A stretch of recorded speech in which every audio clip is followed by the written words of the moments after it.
Quick NASDAQ analysis. So we're on the daily time frame, and it looks like we're having a double bottom, and so price hasn't broken this resistance right here. The resistance right here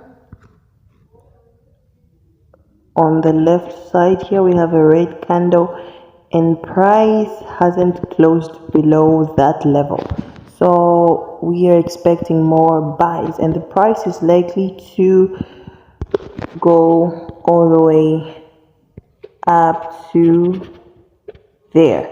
If it breaks below this level and retests, then it's a sell. If it breaks, if it gives a bullish engulfing candle, let's check the 4 hour. On the 4 hour, we already have a bullish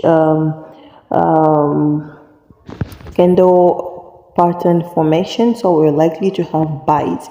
When you look at the 4 hour here, after the red candle, there's a green candle which has been engulfed by the red candle, so we're likely to have a lot of buys.